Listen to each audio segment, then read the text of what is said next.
Assalamualaikum warahmatullahi wabarakatuh. Selamat datang di channel Darus MPP Fisika Interaktif.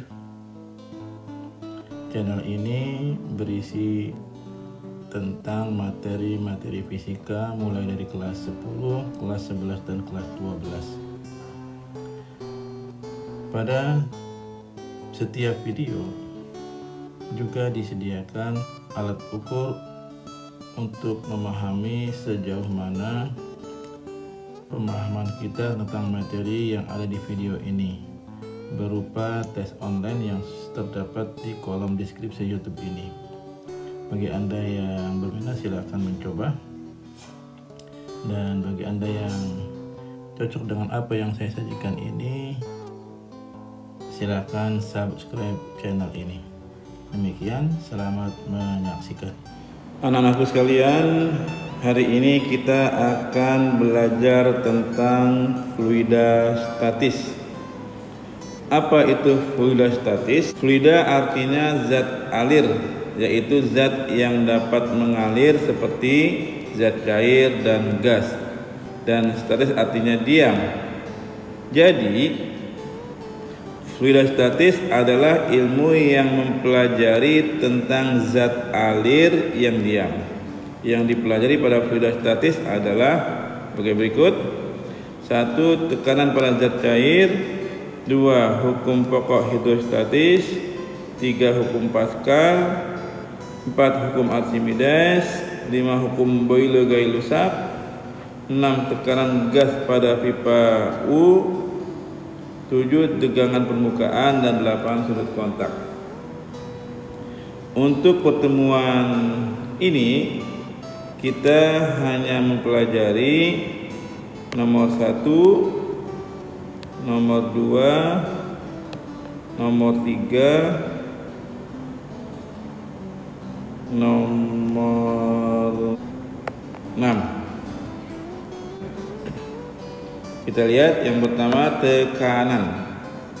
Tekanan adalah hasil bagi antara gaya dengan luas permukaan. Ya, yaitu P pressure sama dengan F force dibagi dengan A area. Bisa juga force-nya dalam bentuk gaya berat, ya. Di mana P adalah tekanan, pressure, satuannya Pascal atau Newton per meter persegi. F itu gaya tekan, satuannya Newton. W berat benda, satuannya Newton. A luas penampang, satuannya meter persegi. Nah, anakku sekalian, kalau dilihat hubungan antara gaya F dengan luas penampang A adalah berbanding terbalik. Itu artinya jika luas penampang besar, maka tekarannya kecil. Jika luas penampangnya kecil, maka tekarannya besar. Itu yang dimaksud dengan hubungan berbanding terbalik. Kita lihat berikutnya, tekanan pada zat cair. Tekanan pada zat cair disebut dengan tekanan hidrostatis, atau dikasih simbol pH, pressure hydro. Perhatikan gambar berikut. Anak sekalian, zat cair di dalam tabung, kemudian kita buat lubang bocoran seperti gambar. Maka yang perlu kita pertanyakan di sini, kenapa yang paling bawah itu menghasilkan pancuran yang paling jauh, sedangkan yang paling atas menghasilkan pancuran yang paling dekat? Nah, ini yang harus kita bahas. Kita lihat anak sekalian bahwa P adalah W dibagi dengan A. W itu adalah gaya berat yang persamaannya M dikalikan dengan G. M itu massa. Kita lihat, kita ubah menjadi massa adalah perkalian antara massa jenis zat cair dengan volume bendanya, ya.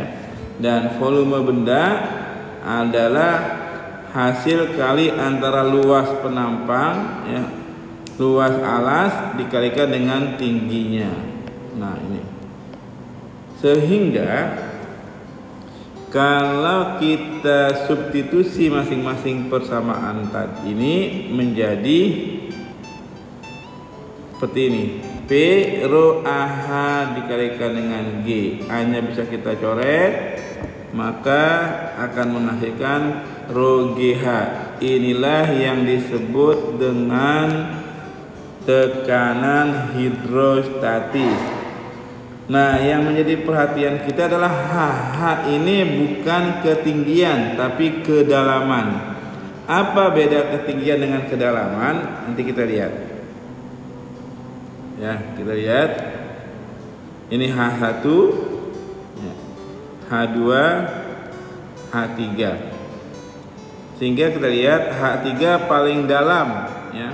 H3 paling dalam, H1 paling dasar.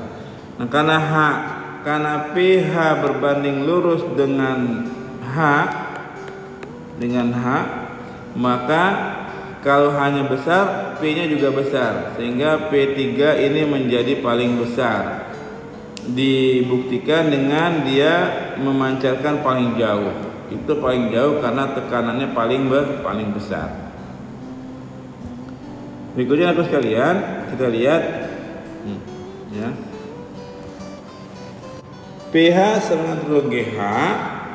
H-nya itu kedalaman. Kalau kedalaman dihitung dari permukaan air, ya, dari permukaan air. Sedangkan kalau ketinggian dihitung dari dasar, ya. Jadi H ini adalah kedalaman, acuannya adalah permukaan air ke bawah, ya, permukaan air ke bawah. Itu yang harus kita ingat. Karena nanti dalam soal banyak menjebak. Ya, contoh soal. Seorang penyelam menyelam di kedalaman 2 meter, itu berarti H-nya. Jika massa jenis air 1000 kg per meter kubik, tentukan tekanan yang dialami penyelam akibat tekanan air. B. Tekanan total yang dialami jika tekanan udara luar PO-nya 10⁵ Pascal. Nah, anakku sekalian, kita lihat jawabannya. Kalau kita lihat ilustrasi gambar ini, di samping udara luar menekan, juga zat cairnya juga menekan orang ini, ya, menekan si penyelam. Nah, yang merah ini tekanan inilah yang disebut dengan tekanan pH. Yang ini yang dari luar namanya PO, tekanan udara luar. Kalau pH kita bisa cari rho GH. Berarti tekanan total PO ditambah dengan pH, ya. Kita lihat ini rho GH-nya berarti 20.000 Pascal. Karena tekanan udara luarnya 10⁵ 100.000, tinggal ditambahkan saja. Maka P totalnya adalah PO ditambah dengan pH. PO-nya itu 10⁵ 100.000 ditambah 20.000 menjadi 120.000 Pascal. Itu yang tekanan yang dialami oleh si penyelam yang menyelam pada kedalaman 2 meter. Kita lihat contoh berikutnya. Sebuah kolam renang dalamnya 5,2 meter berisi penuh air. Jika massa jenis air 1 gram per cm kubik dan percepatan G 10 meter per sekund kuadrat, maka tekanan hidrostatis satu titik yang berada 40 cm di atas dasar bak adalah. Nah, sekalian, di sini di soal ini diketahui bahwa rho air ini adalah 1 gram per cm kubik. Harus kita jadikan kilogram per meter kubik menjadi 1000. Ya, jadi 1 gram per cm kubik sama dengan 1000 kg per meter kubik. Ya, itu harus diingat. Ya, kenapa kok gram ke kilo menjadi lebih besar? Ya, karena ada cm kubik. Ya, 1 gram 10⁻³ 3 kg. 1 cm kubik 10⁻⁻6 meter kubik. Min 6-nya naik ke atas jadi positif. Ya, min 3 plus 6 jadi 10⁻³ 1000. Ya, ini rho-nya. Kemudian kita lihat apakah 5,2 meter ini adalah H. Kita lihat gambarnya. Kalau kita gambarkan seperti ini, nah kalian. Ini bak isi penuh air yang dalamnya 5,2 meter. Yang ditanya adalah titik yang 40 cm itu 0,4 meter. Sehingga yang dimaksud dengan H itu yang ini. Ini adalah H-nya. Nah, ya, ini H-nya. Berapa H-nya? Berarti H-nya itu adalah 5,2 dikurang 0,4. Nah, jadi kita lihat H-nya adalah 5,2 dikurang 0,4 sekitar 4,8 meter. Nah, gitu ya. Maka tekanan pada titik tersebut adalah rho GH 1000 kali 10 kali H-nya 4,8. Jadi 48.000 atau 48 kilo Pascal. 48 kilo Pascal, yaitu yang D. Ya. Berikutnya kita lihat contoh soal nomor 4. Di dalam tabung gas terdapat minyak setinggi 30 cm. Dengan mengabaikan tekanan udara luar, tekanan yang terjadi pada dasar tabung adalah ini pH-nya 1800 Pascal. Sedangkan H-nya adalah 30 cm atau 0,3 meter. Oke. Kemudian yang ditanya adalah rho-nya. Ya, rho minyaknya. Kita lihat jawabnya di atas saja. Karena pH adalah rho kali G kali H, maka rho adalah pH dibagi G dikalikan dengan H. pH-nya adalah 1800, sedangkan G-nya 10, H-nya 0,3. Jadi 1800 dibagi dengan 3 sama dengan 600 kg meter per kubik. 600 kg meter per kubik itu adalah yang A. Itu jawaban soal nomor 4. Nah, berikutnya aku sekalian, kita lihat nomor 2, hukum pokok hidrostatis. Ya. Kalau ada pipa U, kemudian kita masukkan ke dalam pipa U tersebut zat cair yang berbeda, maka akan terjadi pembatasan seperti ini, anak sekalian. Mereka tidak bercampur. Kenapa tidak bercampur? Karena massa jenisnya berbeda. Ya. Yang kuning lebih tinggi H-nya daripada yang biru.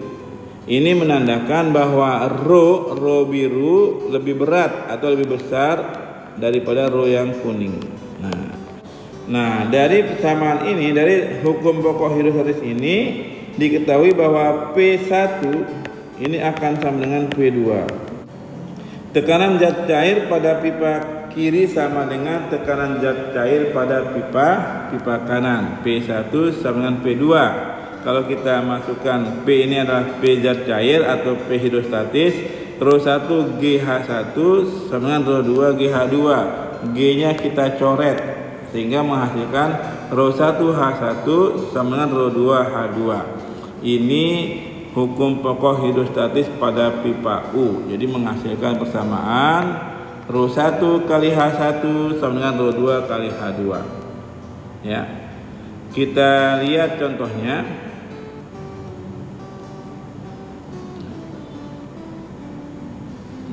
Pipa U mula-mula diisi air yang massa jenisnya 1 gram per cm kubik.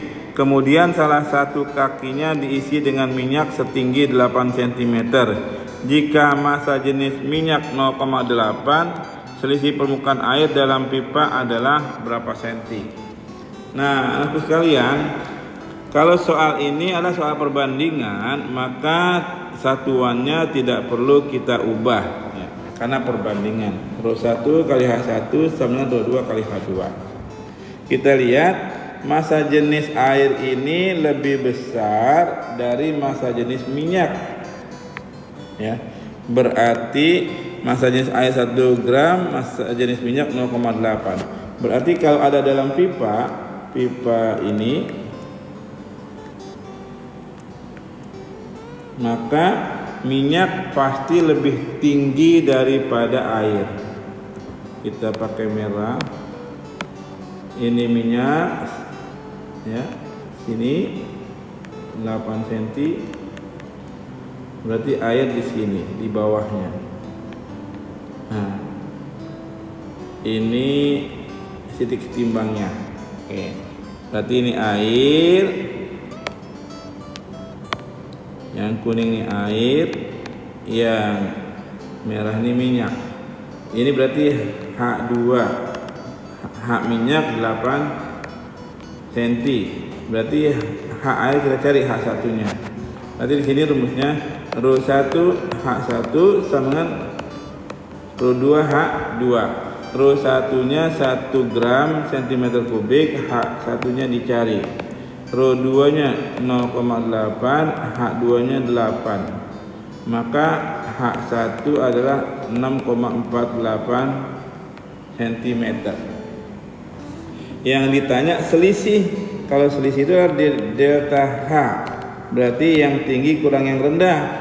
8 dikurang 6,4 cm. Jadi 1,6 cm. Jadi isinya 1,6 cm yang B. Ya. Berikutnya anak sekalian, kita lihat tekanan gas pada pipa U. Ya, kita lihat gambar ini. Ya, berarti ini PO.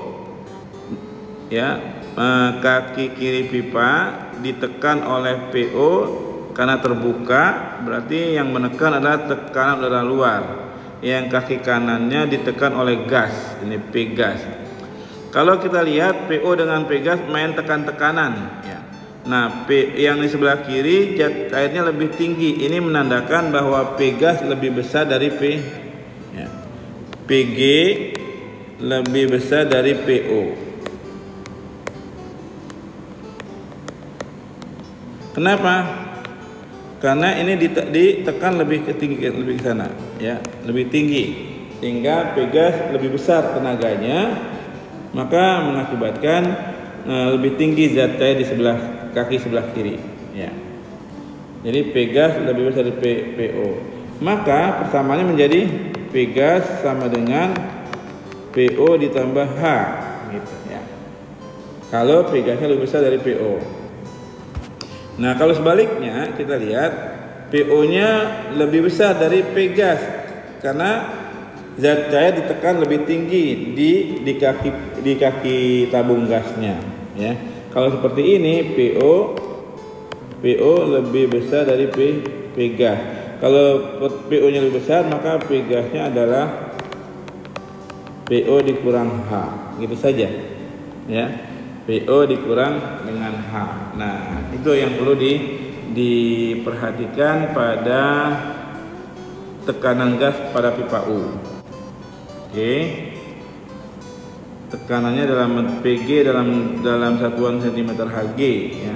Kemudian PO besarnya 1 atmosfer atau 76 cm Hg. H tinggi selisih permukaan air raksa dengan H tinggi selisih permukaan air raksa kaki kanan dan kaki kirinya.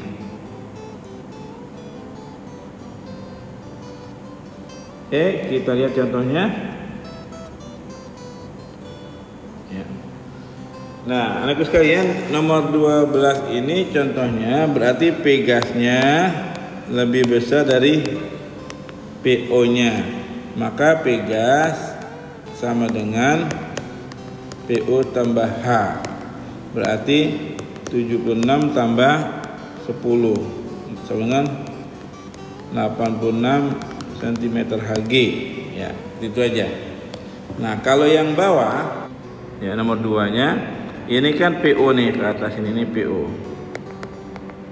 ya. Ini isinya udara, kita anggap P-gas udara lah ya, P-gas udara, gas isi udara. Nah kalau seperti ini air raksa tidak jatuh ke bawah, ini artinya PO-nya mampu menahan tekanan dari P-gas udara yang ada di dalam, maka PO ini lebih besar dari P-gas ya. Kalau PO-nya lebih besar, maka P-gas di sini adalah PO dikurang H.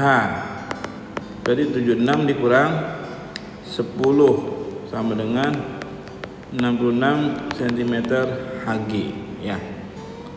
Itu cara menyelesaikan tekanan gas pada pipa U. Ya, diamati dulu lebih besar yang mana, apakah PO-nya atau P-gasnya. Kita lihat anak sekalian, yang ketiga hukum Pascal yang terakhir.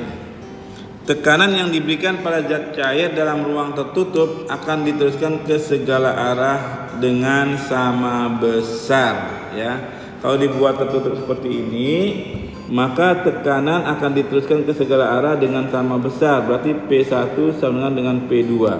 Ini ada F, ada A-nya ya. Nah, sehingga P1 sama dengan P2. Ini hukum Pascal.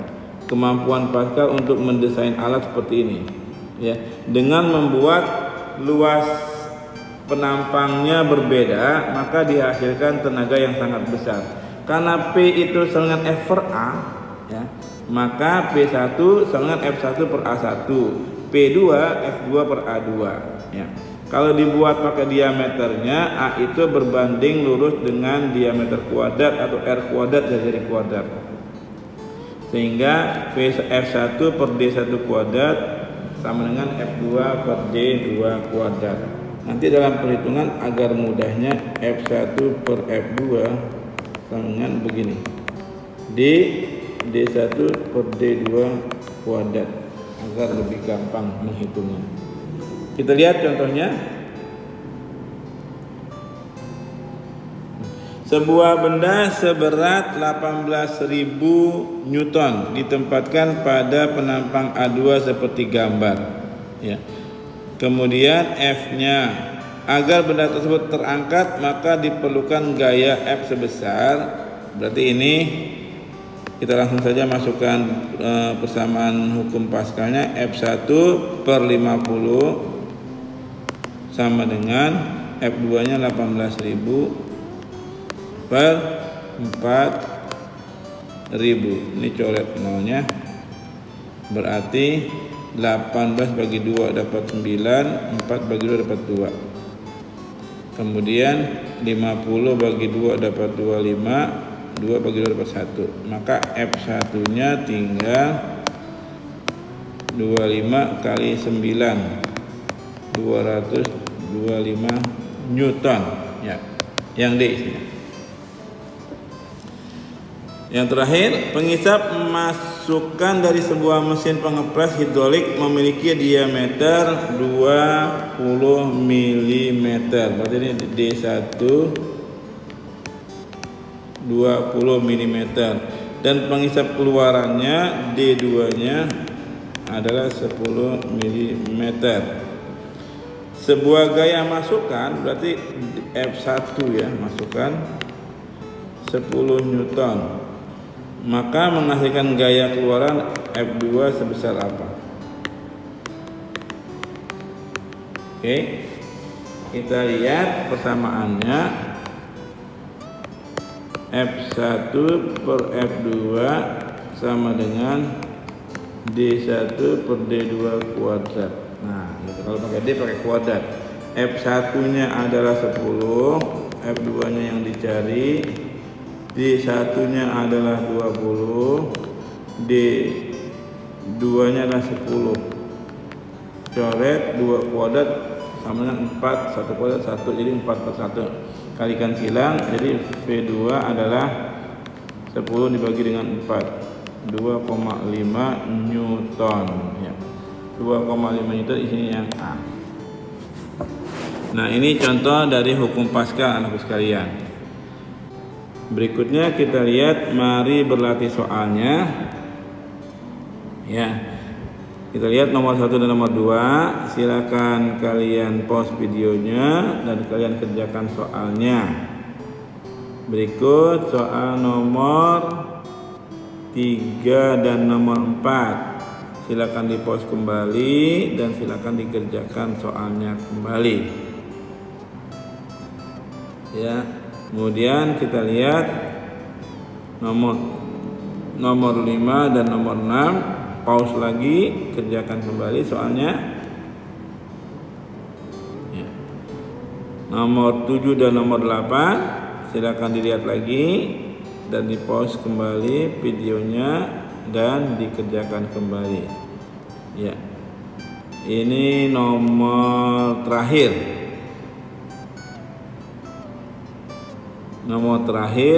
nomor 9 dan nomor 10. Agak banyak ini mari berlatih soalnya. Semoga mudah dipahami dan dapat kalian kerjakan dengan baik. Kita tutup. Assalamualaikum warahmatullahi wabarakatuh.